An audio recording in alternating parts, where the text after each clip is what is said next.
Well, hello again, everyone, and welcome to our latest webcast that we're bringing you from Travel Weekly as part of our Roadmap to Recovery series. And I'm joined once again by Bruce Poon Tip, who is, of course, the founder of G Adventures and has joined us many times in the last couple of years to chat through what's happening in our world. And Bruce, it's great to see you, first of all. Great to see you, Lucy.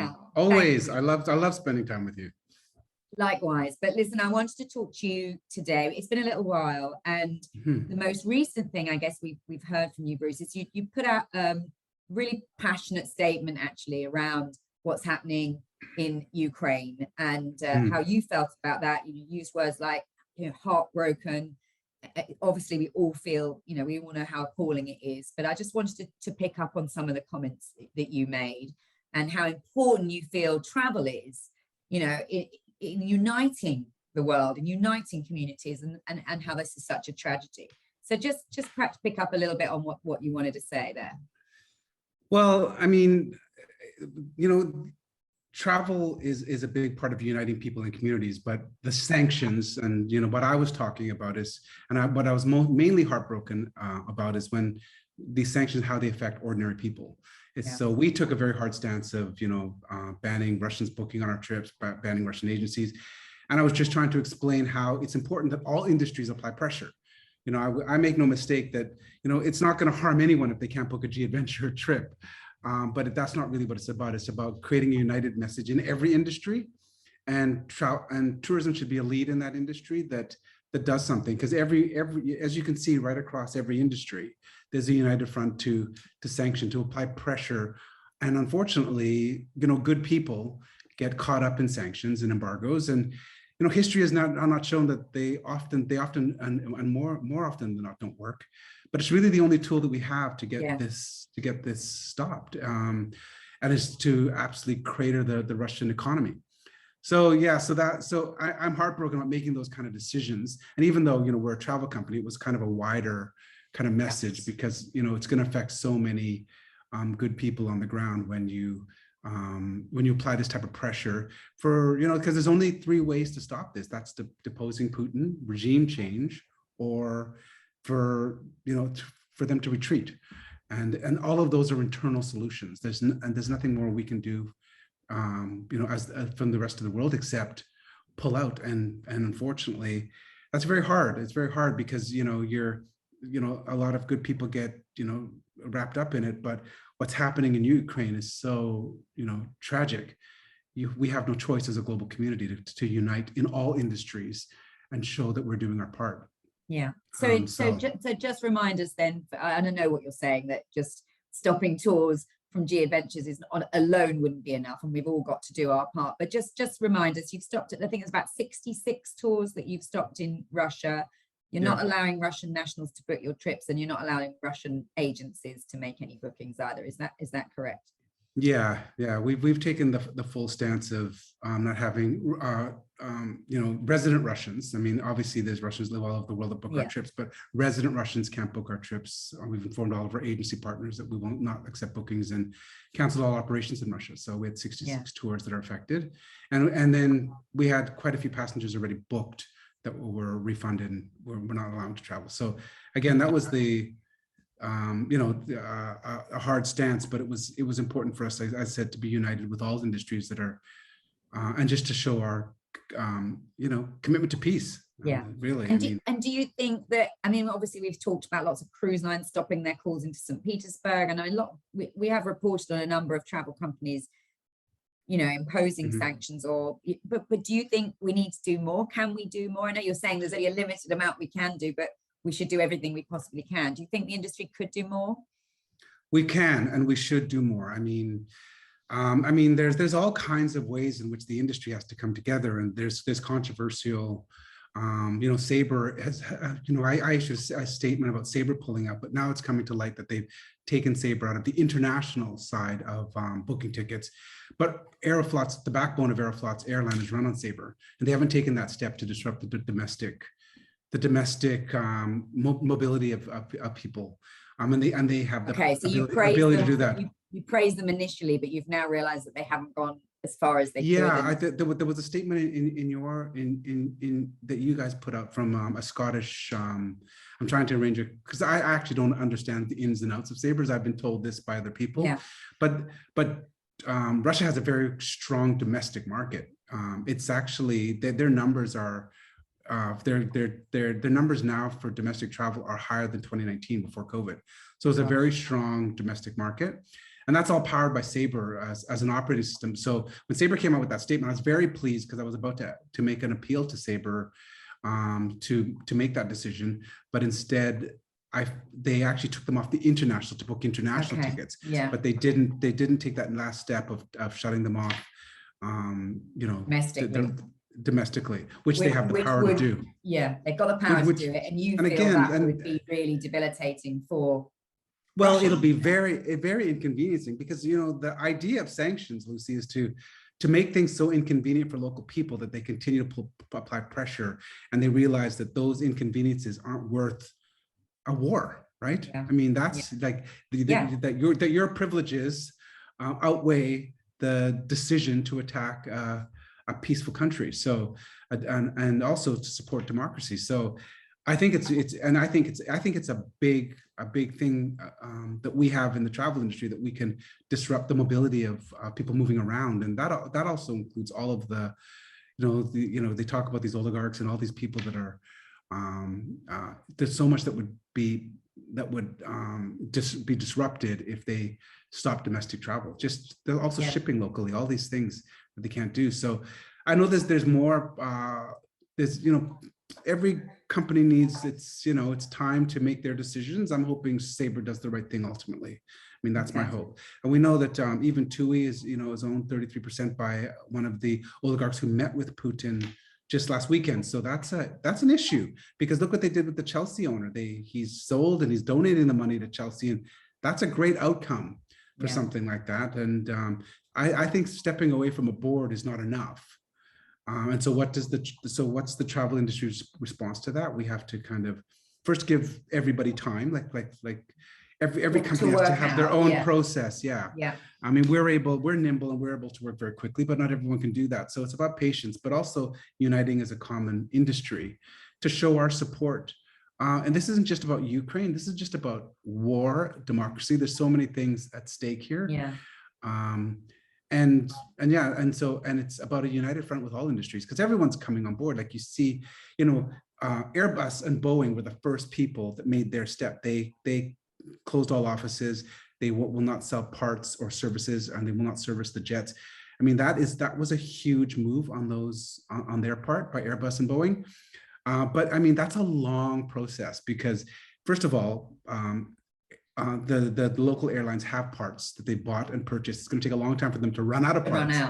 And also, how long will it take for their jets to need servicing? And it'll take them one by one. Immediate pressure. Whereas where Sabre is an immediate pressure, because right now it's escalating, right? Like, I mean, after the first week, we knew, there was 600 missiles in the first week.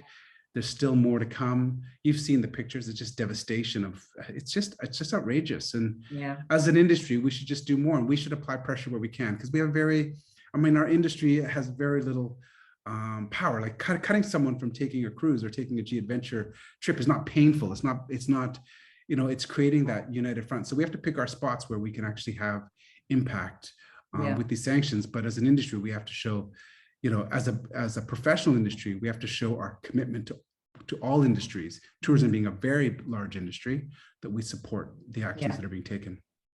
And you make the point that you would allow people to have a bit of time to make their decisions, but obviously we want this conflict to be over really quickly. The longer, everyone's now talking that it could go on for a long time. I mean, there's concerns now it might spill outside of Ukraine. We've heard today a UK tour operator is going to be delaying its program into Bulgaria and Poland, because we need to talk to them to find out why, but that's happened today. So it has bigger impact. I know you've stopped your tours in Russia, but are you concerned about other parts of the world, perhaps in that region? Yes and no. Yes, we are. I mean, we have tours. We didn't have tours in Ukraine, but we have Hungary, Poland, Georgia, Kazakhstan. So these areas are obviously of concern for us. I mean, it's more about safety for our customers. I mean, there's some countries that are aiding Russia. So, we have to look at those kind of areas. We have nothing that impacts those areas at the moment. But as I said, I think every company has to just look and do the right thing. This is all about doing the right thing. And it's not about money when you see the atrocities that are only beginning. I mean, didn't we just learn, like, we didn't learn anything from 75 years since, World War III, in terms of what can trigger a world war, not just because there's been so many wars since then, but like, just look at Afghanistan just recently. I mean, the occupation in Afghanistan was like 20 years, right? Like 20 years of occupation. And the minute, that they stopped that, it reverted back to control. Like, it's like, do we want that again? Like, do we want that kind of occupation and think that, but we're in the first 2 weeks right now. And, we can, and, there's been a lot of casualties already, but the best time for if there's a peaceful solution or a retreat or a rethinking of anything, or it's now, as opposed to a long term, because I think the Ukrainian people are strong. They're fighters, and they are not going to be able to take over Ukraine. They can maybe take over the cities like they did in Afghanistan, but how war works is there's no way they're going to be able to. There's 40 million people in that country. There's no way they're going to be able to control. Yeah, but they're not all staying there, are they? We've got we've got the biggest refugee crisis now since World War II. I mean, there's millions streaming out of Ukraine into all these other areas, which is a concern. That's all part of the greater plan of destabilization, right? So that's the thing that people don't, when you're the 3D chess of war is beyond just the actual attacking. It's the destabilization of the regions around, but we got to just stop this, because it's unreasonable, it's uncalled for, and it's pointless in so many ways.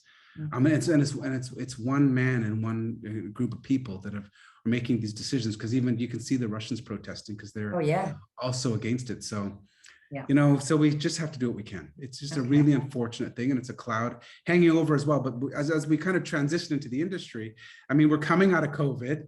We're all hoping to have an amazing Europe season this year. We're all planning for it. We're all fighting for inventories, tour operators. I can't even get enough inventory. This could disrupt our the restart of our industry and our Europe summer. And that's in itself, in a business sense, is horrific. Have we not been through enough in the last 2 years? Exactly. Listen, I know you say the money side of things is not important, the commercial, there's bigger issues, but we should just talk about the business impact, because people watching this, as you say, have been, to hell and back in the last couple of years, and we were just coming out of it feeling much more positive. We ran a story a little while ago, a couple of weeks ago, from you guys saying that April was going to be your biggest month for tours since the pandemic. You had all these tours ready to go. And as you say, this conflict now in Ukraine could derail that. What are you seeing so far, Bruce, in terms of consumer confidence, or are you seeing cancellations into Europe? Are you seeing just an appetite slightly being diminished? Yeah, I mean, we haven't seen cancellations yet, which I'm very thankful and grateful for. We had a record-breaking January. I think most people in the travel industry did. So, but things have definitely slowed, and I would explain it as there's a wait and see mentality right now. So people are still thinking of traveling, but bookings have slowed down slightly. And we're getting a lot of calls about questions, like a lot of calls like, what if this happens? What if that happens? Does my insurance cover this? And, and you can say to people, well, I don't know, it's not going to affect your holiday in Portugal. It seems. But do they just hear there's war in Europe? So in terms of your US they absolutely do. Canada customers, they hear war in Europe, and then they're like, 100%. We've seen that historically everywhere. Like Ebola was in West Africa, but it killed African tourism in southern and east, and it's just one of those things. So it has put a bit of a damper on the excitement we saw in January and early February. We have 1,000 trips going in March and April, so we have 1,000 trips that are booked and ready to go. So we're pretty excited about that. where we've run about 3,000 trips through COVID. Like I know we've run more through than most companies. Yeah. So we're fairly confident. But at the same time, we see like the travel industry just doesn't need this right now, and No. it just needs this. Like we were on the same path in November when Omicron hit, right? Yeah. And so, I don't know how much more we can take. And I should preface the whole Ukraine thing, because I did a couple interviews yesterday and said the same thing, about applying pressure to companies in the tourism industry, because I do it very gingerly, because, we've been, what everyone has to understand as an industry is we've been through so much in these last 2 years. We've all been in survival mode as companies. Like there's been lots of brave faces, and I've called it hibernation, but we've gone from survival as a business to restart mode now, and every business is fighting for business. It's so hard to turn down business right now in the travel industry, and really the Ukraine war is the only thing that for us, it was a tough decision for us to turn away that business, but it came down to just doing the right thing. But I don't want to apply any pressure to any travel company that's been through what they've been through in the last couple of years. We have to make decisions for what's best for our companies.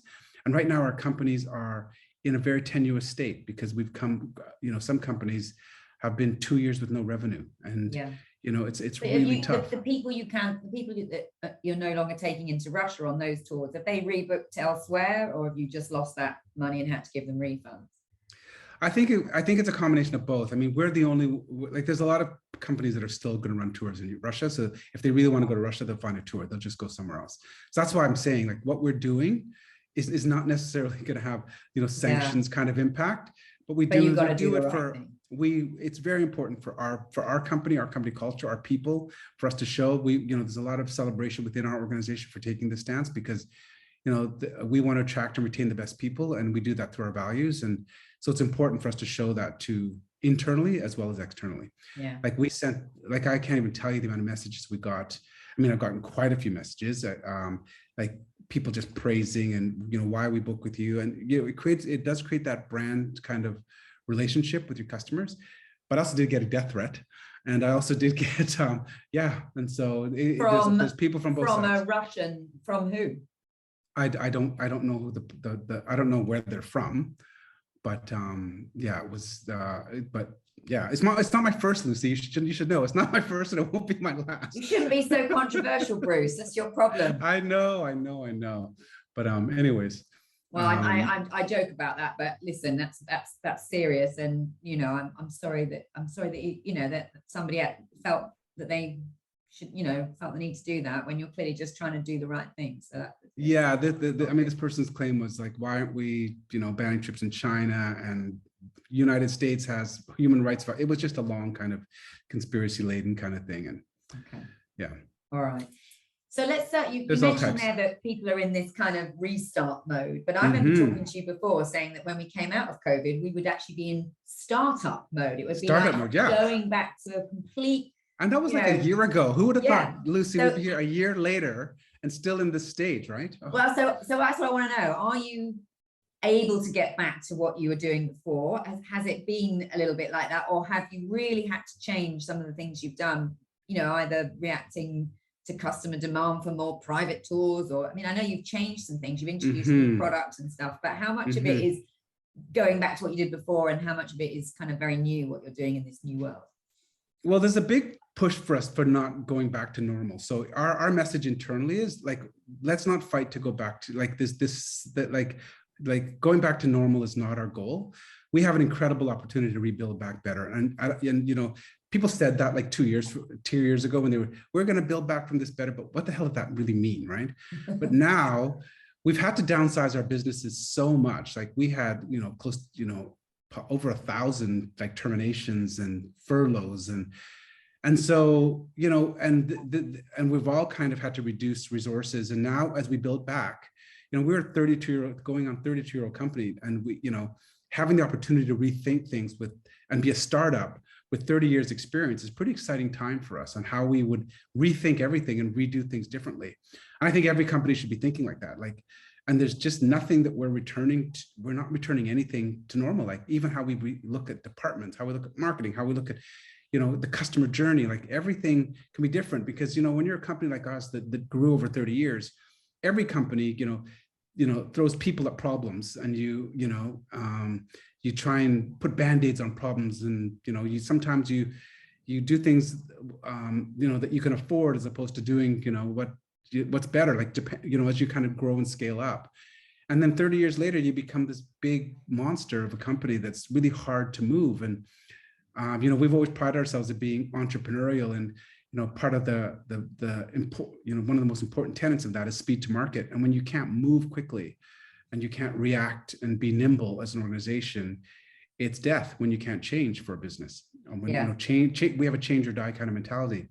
Yeah. So as a business, it's for the first time in a very long time, I have to say it's a very exciting time to be at G Adventures, because we're really looking at everything, and we can build back and how we're structuring, the talent pool with the way we're working remotely. Well, I was going to ask you, because you say you lost about 1,000 people, but are you now able to start recruiting again? And are you finding that easy? Because we're writing stories over here about how it's actually very hard to attract the right people, because they've all perhaps been a bit disillusioned with travel. They don't feel it's necessarily the most secure sector to be in after what we've been through. So that's a big issue for us over here. How is it for you? It is. I mean, it is difficult. There's no question. We are having, it's not necessarily, we lost so many smart people during this, because many people just left the industry and they're not going to return. Like for us, it's actually painful. I don't think anyone in the travel industry has really done any studies on how much brain power we've lost in the industry over the course. And it took a long time for us to get to be a professional industry. You have to attract really smart and bright people. You can have different types of people that do work, but the real disruptive and innovative and bright people that kind of grow up and fall in love with tourism, we lost a ton of those people, and the impact on our industry is not measurable at the moment. But yeah, we're having recruiting issues just like anyone, and finding the right people, getting desperate, and that goes from everything from getting people on the phones to getting executive management. Especially people that are really talented on a leadership level, because people are still somewhat, have reservations about entering the tourism or hospitality industry at this stage. So we're having those kind of problems. But what it has done, because we've been pushed remote, we've learned so much, Lucy, about remote management and how offices should be, rethought. This is all part of the growing, evolution of business in general. Yeah. I don't know if anyone's going to return to 5 days a week, 8 hours a day working again. If you do, you're not going to get the best people. So even like when you look at Morgan Stanley, who said, we're going to bring everyone back to work, McKinsey and all these companies, you're going to have to come back in office. They're all rethinking that, because they're not going to get the best people. Yeah, because they'll go somewhere else where they can get more flexibility and more. Yeah. So these hybrid work solutions has also opened up the workforce, right? The talent pool. So, I mean, when you hired someone, probably, before, you probably were looking at people in a 5 or 10, mile radius or kilometer radius from your office that can commute. But now, I mean, we're hiring people from all over the world and offering flex schedules and figuring how, and starting hubs and bases in different places. We're still rethinking it, because, it's a scary place for us, because we've invested so much in offices. You've probably been to our office, and we invest in culture, offices, random collisions of people getting together, creating community. That's been all of that's been in our DNA since the beginning. So we have to rethink all that. But the workforce and the talent pool is pretty huge. Like, we're getting some people now that we wouldn't normally, wouldn't get a job for us with us regularly, but we're willing to create a hybrid work models and attract people from different parts right now. And in certain areas where it's been hard to keep people in Toronto or in Boston or in London, we can have remote people, especially in technology, in leadership of technology, project management. You can get really great people anywhere. It's a change. And for me, it's hard, because I was not good at remote. Like, when I got pushed to office, I was terrible we've been in 2 years. I'll say 1 year I was inefficient. I was okay. I've gotten good at it now, but it took a long time to get good at managing people, holding meetings, creating energy in a Zoom meeting, allowing people to speak, and allowing lateral thinking to, the lack of the random collisions, which, that you have in offices, which creates innovation and off the cuff kind of discussions and that lateral thinking that you need to ideate and innovate. You have to be able to create that in Zoom, but you have to give breathing space to do that. And it takes training, because when people come on a Zoom meeting, it's for a purpose. Yes, they have an agenda. Yeah. You don't sit and chit chat, right? Yeah. And but you're probably getting better at now. Like at the beginning of this interview, you and I had this little chat. Yeah, we have a year ago. Yeah, we're quite and used so to it. we're very comfortable with it now. I think we've evolved. I mean, this evolution, we have to just look at it as a positive thing. And you have as well in terms of your dealings with agents, which are really important. And I know you obviously everyone had to do Zoom training and stuff, but you're still doing that. You've just launched this new partnership with Hago, with your virtual tours of places so that agents can get up to speed. So, I've been asking lots of people, as soon as we come out of this, are you going to carry on doing virtual training? But it sounds like you still think there's a place for that. Oh yeah, and I'm really proud of our team and I hope the travel industry that's listening. I'm really proud of our teams, how we continued everything for the last 2 years. I mean, we reduced resources like everyone, but we really did a great job, I thought, supporting the travel industry, even when people weren't traveling. Like we were still training, we were still out there answering questions, supporting agents as best we can. I hope when you guys have your awards, maybe we'll get an award for next week. It's next week. Oh, really? Oh, I'm too late. I'm too late to canvas for some boats because I think we did a brilliant job.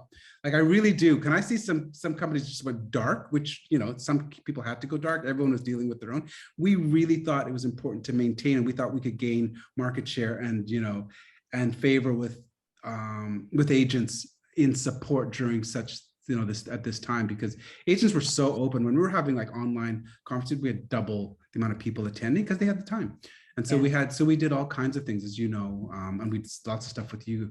And so we really pushed, but during this whole COVID thing, the entire time I thought travel was going to restart within 3 months, right? Like, didn't we always think, oh no, travel's just around the corner? No, we had so many conversations where we were thinking it would be any minute now, and it just went on and on. I know. And then, but anyways, here we are.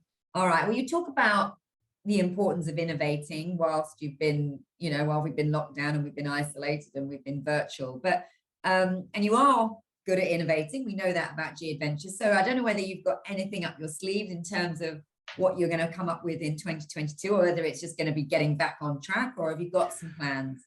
Oh, we have some great things. No, we've been going the whole time, but you know about Romies, right? We launched Romies with our partnership with Hostelworld during it's starting in May, but we launched it in December. Yeah. And I got to quickly tell you, that was when I brought that, I met the CEO of Hostelworld and we were talking about, creating a new kind of product that took the tour element out of it and created communities and tribes, so to speak. Using hostels aren't the same as they were 30 years ago, where you paid for $5 and laid in a bed with a room full of 100 people. Like, they're quite spectacular places now.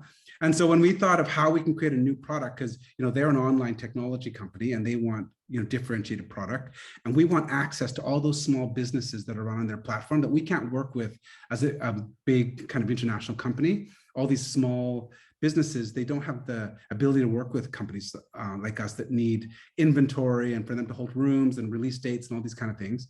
So we could use their technology and our distribution to create something really exciting. And so I had to say, when I brought it to our people with reduced resources and people kind of in the middle of COVID, it took us a year to build that product. Yeah. It went over like a lead balloon at G Adventures, I got to tell you, because no one was in the mood for innovating. And it was like, well, does Bruce ever stop? Because isn't a pandemic enough for him to stop coming up with new ideas? Can't you see we're just trying to survive here? But have you had the last laugh? Has it gone down well now? It's been amazing, but and not only that, it sparked that. It actually created in the second year of when we were in it and no one knew it was going to go this long. It created just a bright spark for everyone to remember who we are, remember our values, and true to kind of the whole speed to market. And working with Hostelworld too, who are completely different in the way they thought. Completely different on how they looked at business. They're, a technology first company. Yeah. And bringing the teams together to create Romies was amazing. And that the product is fantastic. It's completely new. like for 18 to 30 somethings, young Yeah. people, hostels, groups together, booking things locally because people meet people party too much and want to change what they want to do. It's all flexible and a lot of center based, but I'm able to go to a lot of different destinations because there's hostels everywhere. I think there's 30,000 hostels on that platform to choose from. So, Romies is another example of innovation, but we've got some amazing things coming. Our documentary, that's coming out in the next little while, which is winning awards right now. It's in the Santa Barbara Film Festival tonight, actually. Oh, amazing. And Copenhagen Film Festival coming in a couple of weeks. We won 2 grand jury prizes for our documentary. I don't know. You're acting surprised. Maybe this is I don't know about it. So maybe I should, but I need to see it clearly. Yeah, but it's coming out. It's coming out in the UK soon. I'll be over there for the launch. But The Last Tourist is the name of our documentary. So we've got so many things going on that we've been working on. The documentary is amazing, by the way. Like we've just got nominated in Canada for the best Canadian documentary. We haven't won that award yet, but nominated, and we won the grand jury prize at Vancouver and Calgary Film Festivals. And the documentary is showcasing that tourism is a force for good, everything you do with communities. Okay. Yeah, we go after the travel industry a bit, but just different sides of the travel industry. But there is a positive story. Like to have a bit of hold on. We can't have an interview, Bruce, without you having a pop at the cruise industry or the mass market all inclusive. Do I have a reputation? Yes. It does kind of open with that. Lucy, don't reveal my secrets. But anyways, you've done a good job revealing them yourself. Don't put that on me.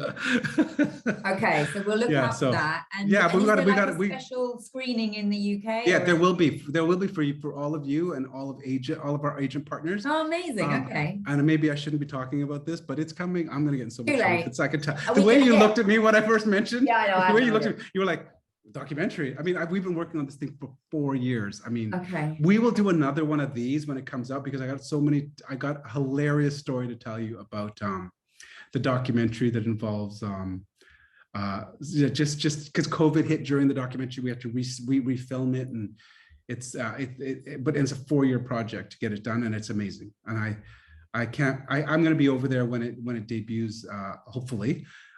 But it's the gala in New York is next week. I'm going up to New York for the gala screening there. You're turned into a red carpet walking. Yeah, I know. Now. I've got it. I am, IMB page now. I'm an executive producer now. I love that. It's just not enough, is it, to run a travel company? You now got to be I'm diverse. I'm diverse. Yeah, I like it. All right. Well, I did look surprised. I don't know if I should know about that, but I didn't, and I'm looking forward to it. And I would love to come to see it when you're over. Yeah. So let us know. And anything else that agents should be looking forward to? Anything else you're coming out with? I just have some statistics. Like for us, I mean, there's lots of things coming. We just always thank the industry for their support. I mean, the UK travel industry is just so supportive of us. But just to help them, short lead times. Like I got some statistics here of emerging trends in the UK. Since the 1st of January, 46% of our travelers are now traveling before May. So that's amazing because the booking lead times are coming down. Young travelers are among the top bookers right now, 18 to 35. That's great for Romies, as we just talked about. Social travel, seeking connection, like 67% or 66% of travelers have said they want their money to benefit local people. That's a huge shift from pre-COVID. Okay, so we're pretty excited about that. Where was it before? If it's 66% now, what was it before? I'm really interested in that. It would have doubled. I think it was 30-something% before the average person said that. But also active, outdoor, Killy climbs, Everest Base Camp, Inca Trail are obviously very popular, but people are pushing for outdoors. But the best thing about right now for the travel agent is customers are so open to doing anything to travel. We have never seen such cooperation and collaboration with customers. Our satisfaction scores are off the charts. We've never seen such high numbers. And we think we're inconveniencing customers more because locally we have to follow guidelines and restrictions. Whether social distancing, like we can't just walk up to Machu Picchu anymore. We have timed visits. So we think that this would disrupt the flow and experience, but our customers are loving it. They're arriving and saying, what do we have to do? We just want to travel. And and it's such a breath of fresh air for a tour operator like us to have customers that are just so open to, and things change on the ground, and, we have to move or change or do whatever. And that's happening less and less, but we ran, as I said, like a few thousand tours while COVID was on. And our customers are just so open to change, adapting to the situation and very connected to the destination like we've never seen before. So that's just advice for the travelers. And we talked before, Bruce, about how actually when we came out of COVID, companies like yours, which obviously provide a tour, hand-holding, experts in the destination, money can't buy experiences, all that kind of stuff, when people were feeling a bit nervous, so whether it's G Adventures or G Touring, that actually would be popular with people as they come out. Now, are you finding that people do want to not perhaps do it so independently, and they want to do Oh yeah. I mean, that's a huge opportunity for us as an agent. Yeah. People are not going to travel for the short term anyways on their own as much. Yeah. And so they are going to go, like, even with our G Touring brands like TravelSphere, Just You, we're seeing that True Travels with the younger people, someone who would have gone independently. We're seeing it with Romies as well with G Adventures. So there's a huge benefit there for us as an industry where people want advice. So like, travel agents are the heroes right now. I'm telling you, throughout this whole pandemic, because when it escalated, nobody had a voice for them. Like, as a tour operator that had thousands of people stranded when the world shut down, it was the ones that had travel agents that had a voice that could represent them to get them back home safely. Yeah. And the travel industry has to really play up on that more, on how every time there's a crisis or a disruption, the travel agent is the hero, and then people forget about it and go back to OTAs and everything. And they have to really remember. And as I say this as a tour operator, and I say it whenever I speak in front of actual traveler audiences, you need an advocate when you travel. Anything could happen. And it's not when things are great, you can get a discount on an OTA, but no, you have to think about when things go wrong, and you need an advocate. And as a tour operator, when we had people travel all over the world, nothing was easier for us. It was so much easier for us when we were dealing with an agent, a professional that was worried about their customer, as opposed to someone's mom calling us or someone's father. What's happening to my daughter? I've lost contact. You know what I'm saying? Like, all of that kind of, it's really difficult for us, because then we started having to do blanket mass emails, and it was what you're saying is agents are even more important to you. They're way more important, and I say that from a tour operator. They're way more important, and we have, as an industry, we have to let the customers know that when from anything from that Icelandic volcanoes to the tsunamis to whenever something goes wrong, travelers need an advocate at home to get them home safely and to handle all the things, changes, disruptions, and that's when something goes wrong. But also, anything can go wrong at any time. And so you take it for granted. Couldn't it? We're coming out of this, but there could be other variants. And anything can happen. No, people get injured, people break a leg, people, do whatever. And so, the importance of the agent used to be travel advice, but the information age, because people can Google anything now, that travel advice isn't as strongly needed, because people could read 10 blogs on traveling to Africa now, and they can find restaurants using Yelp. But that kind of advocate for you to make, the additional service before, after, and during your trip, it's super important. And the industry should, focus on that, getting that message out to the consumers, because there is nothing like, I think there's going to be a huge opportunity. Like, travel is going to come back quickly. There's a lot of pent up demand, but I can't see how so many people are going to just travel on their own and go, with all the new restrictions. There's so much doubt. There's so many questions. And as an industry, we have to be informed. We have to be informed on a scientific, and know and know the differences, what's different in Morocco and Egypt and Peru, like how the restrictions are different. What's, traveling with families, traveling alone as a woman, traveling, and whatever the questions are. And I think there's more opportunity for thinking about G Adventures or TravelSphere or Just You or True Travels. Just you had to get I had to get I mean, it's out. Not enough that you're wearing a brand new t-shirt today. We know. But I always say, you know what I always say, Lucy? If you can't travel with us, travel like us. That's my Is that the strap line? Yeah, exactly. We've had that for years. You're acting surprised again. You're acting surprised if you never heard it. Just like the documentary. I'm not. Listen, that was a good place to end, but I know you'll want to talk about this. So one last question, because we're talking today on International Women's Day, and you've just announced that you've employed these new CEOs, as you call them, your chief experience officers in North Africa and the Middle East. First time you've got all women office, CEOs there. So why is that so important, Bruce? Oh, I mean, that's been a thing for us for years. I mean, we started our first women's leaderships camps in 2012.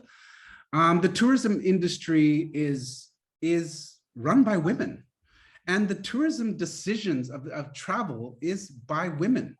Like 80% of the decisions on travel are made by women. Like that's because, especially on our type of travel, so 60% are women that travel in group trips alone. And then in any partners traveling or any couples traveling, the women decide on holiday plans. So the women, so it doesn't make sense that, that there's not more women, in all aspects of travel. And so when we see that, because there are issues in some countries where it's not acceptable for women to be, to be tour guides, to be, leading groups of people and taking responsibility for people. They're not raised that way to kind of take on those kind of responsibilities. Westerners who are quite demanding, as you know, to be trained on those levels. So it's always been a very important thing for us. But it seems to be, and it's been in some countries, it's been a hard uphill battle, because even in the field, when women are leading trips, they don't have the respect of some of the other companies that have men. The other tour leaders don't respect women, and so they don't get the assistance. So even if you elevate them, support, give them that responsibility, it's still a struggle in the area. But here in 2022, we've seen a lot of change. We've seen a lot of associations that are training women, that are opening the doors for women. We see a lot of families, cultures that are open to women, having these kind of jobs. Within tourism offices, there's lots of women working. And I think there's the problem we have is in the field, like on that front end, and in leadership. We just don't have enough women making the decisions and on the front lines as the face of the industry. And so it's important for us. And we're pretty excited at because we have a lot of female leadership in areas that right now, in areas which we didn't have before. And in some cases, when we installed women leadership, there was kind of a mini rebellion locally, which we overcame. And now we see the results of that. So we're pretty happy about that. Because it's better when it happens organically too. Like you can force things. Like when we were doing women's leadership camps, it was kind of trying to train and, kind of put a round peg into a square hole sometimes. Yeah, better to do it when the time is right and it's accepted and people are supportive of it. Yeah. But and that's what we're seeing now. Still important for you to be leading the way. And it's great. It's great to see that. So all right, listen, we could carry on. I know, I love speaking to you, Lucy. Lucy, like, don't be a stranger. It's been too long since we spoke last time. Well, I'm going to see you now. I'm going to be on the red carpet with you, aren't I? Yes, you are. You are definitely going to be there. And we'll figure something out. I haven't seen you in so long, actually. So it's good to see you. I know, it's a long time. Well, listen, we're grateful as always. It's good to hear your views. I'm so pleased that things are picking up. Let's pray that the Ukraine situation is resolved and it doesn't impact too much on the industry, obviously. And just good to see you. See you when you're over. Great to see you. Thank you. Take care, Bruce. Thank you. Bye now.